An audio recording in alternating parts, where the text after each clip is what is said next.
Assalamualaikum warahmatullahi wabarakatuh. Kembali lagi di channel Blog Blog. Di video kali ini kita akan membahas kenapa sih Pak Said itu dipanggil polisi. Nah, ini ada video full dari Alvin Lim. Kenapa Said itu dipanggil polisi? Gak perlu berlama-lama, ayo kita tonton video berikut ini.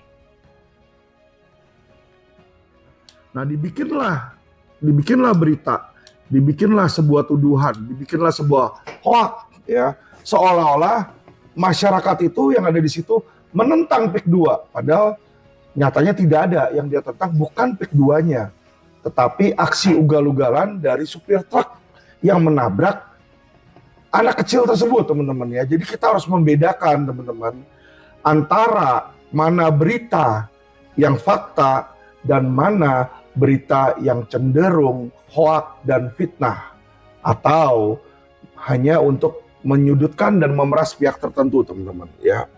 Tudingan Said Didu ini kalau memang benar si PSN PIK 2 ini mengambil, merampas tanah masyarakat, memaksa, ada pemaksaan dan lain-lain, kenapa kok nggak dilaporkan ke polisi, ya?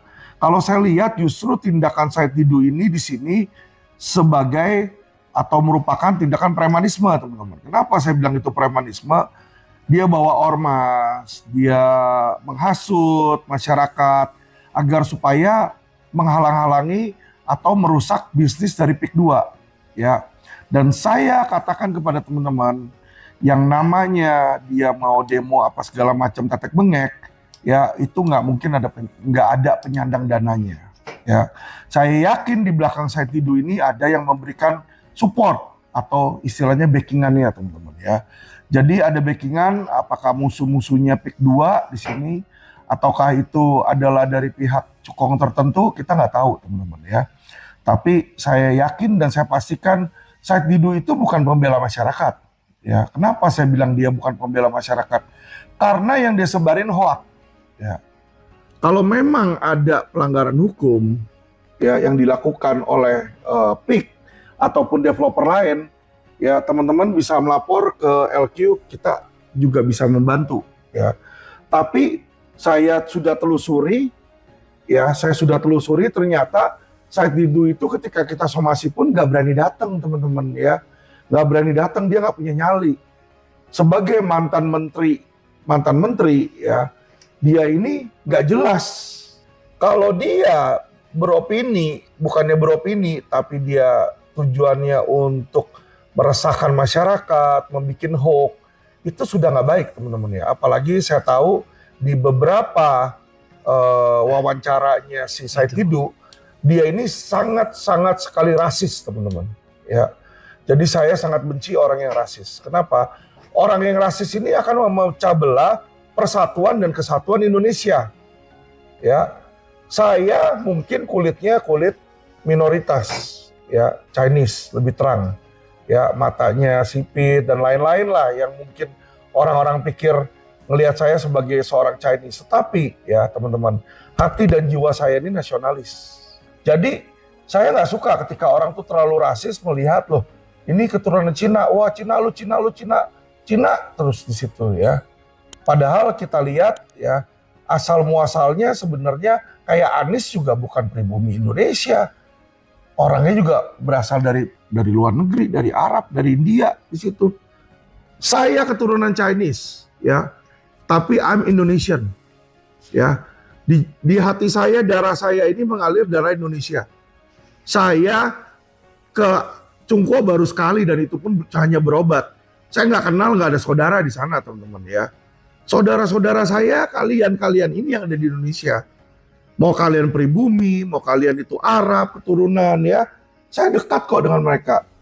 Ya, bahkan FPI, Habib Rizik, saya nggak menganggap dia itu sebagai, wah ini apa nih orang Muslim, terus saya menjadi SARA gitu, tidak. Saya menganggap mereka itu saudara saya, walaupun kita tidak seiman, ya. Dan bukan hanya Habib Rizik, bukan hanya beliau, ya, bahkan Babe Aldo dan lain-lain lah di situ ya. Saya anggap mereka itu kawan-kawan saya. Orang-orang Batak juga kawan-kawan saya, teman-teman ya. Banyak. Tetapi saya melihat di sini bagaimana ada oknum-oknum ya tertentu seperti Said Didu yang kalau ngomong di podcast selalu bilang PIK mendirikan negara Cina dalam Cina. Cina mulu. Cina yang mana? Cina yang mana? Teman-teman saya banyak yang di PIK. Ya, minoritas Cina tapi mereka nggak lahir di Cina, lahirnya di Indonesia. Mereka warga negara Indonesia. Kenapa lu sebut Cina mulu? Ya, itulah kata-kata dan perbuatan yang ya berakibat memecah belah bangsa. Itu yang saya tidak mau. Dan saya akan jadi yang terdepan. Saya kasih tahu teman-teman ya, saya melihat Said Didu versus PIK 2. Menurut Anda mana yang menang?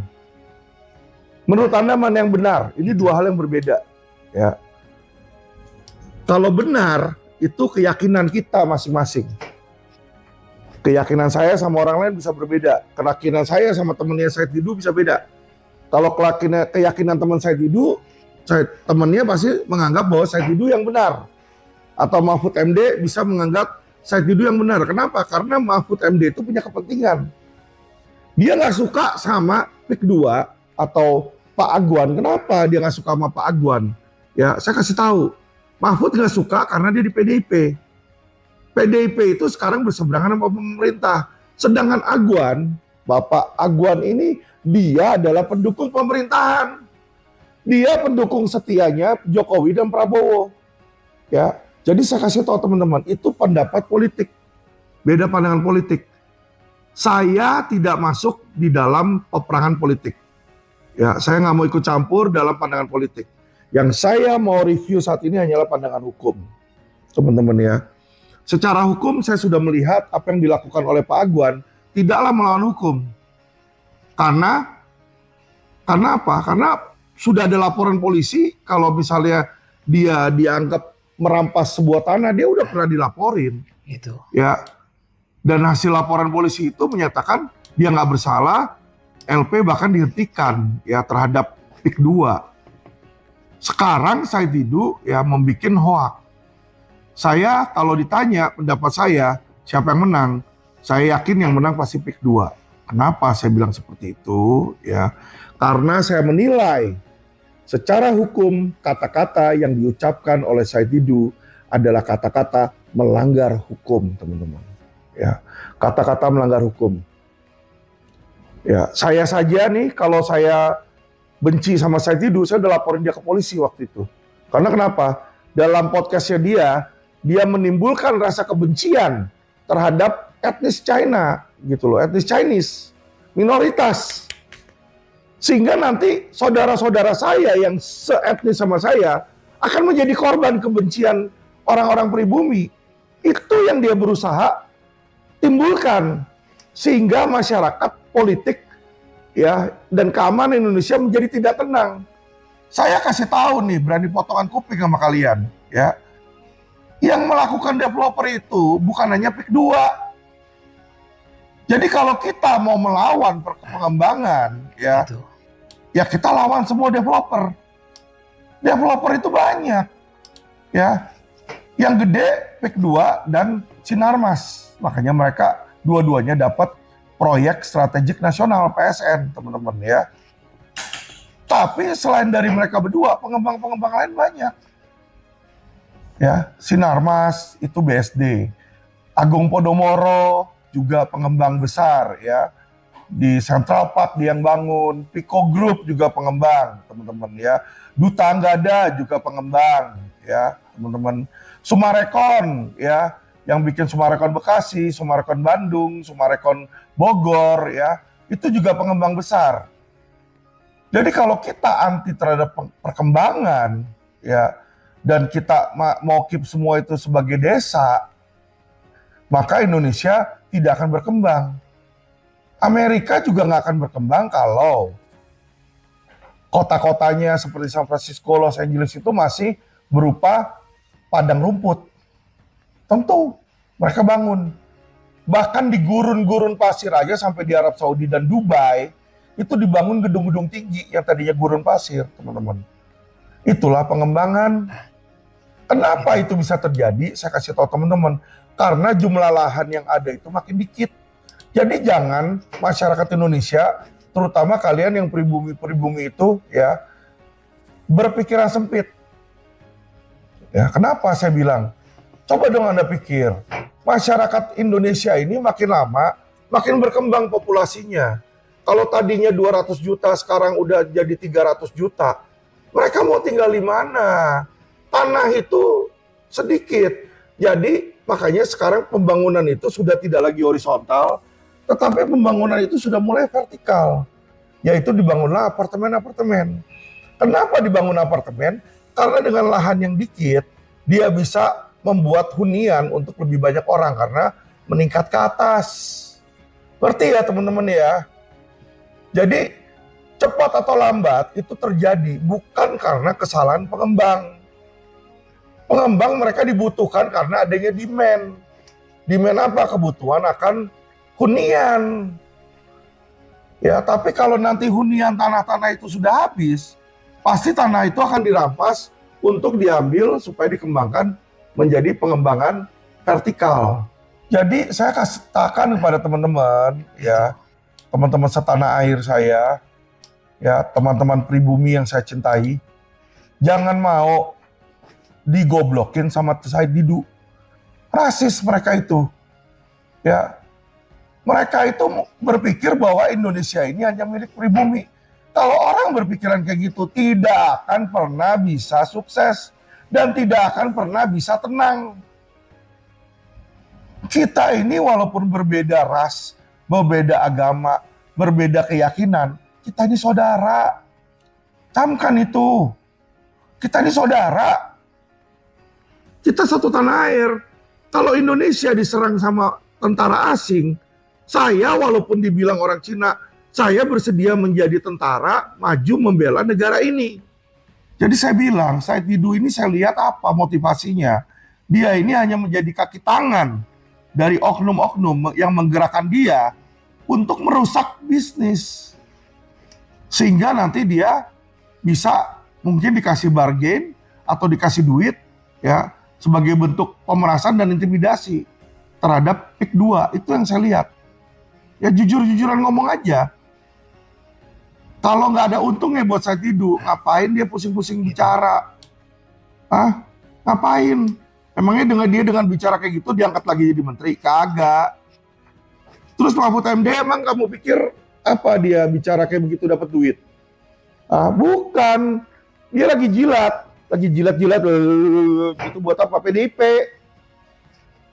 Ya, jadi seolah-olah dia yang berani nih tentang pemerintah yang sekarang. Ah, Pret. Ketika lu jadi Menko Polhukam aja, kasus-kasus investasi bodong kagak beres di zaman dia. Ah, Jiwasraya, ya, Minapadi, robot trading, itu banyak yang kita udah bersurat ke Menko Polhukam. Minta audiensi, minta bantuan. Ditanggapin nggak? Kagak. Mahfud MD sebagai Menko Polhukam tidak peduli pada masyarakat. Dia cuma peduli sama partainya sendiri. Makanya ketika petisi 100 datang ke Menko Polhukam langsung diterima. Karena petisi 100 itu dia melawan pemerintahan. Ingin menggulingkan pemerintahan Jokowi. Diterima sama dia. Karena kenapa? Posisi dia di PDIP saat itu berseberangan sama pemerintahan. Jadi kita bisa melihat di mana dia saja ketika dalam tugas tidak peduli kepada masyarakat. Yang dia peduliin hanya kepentingan partai.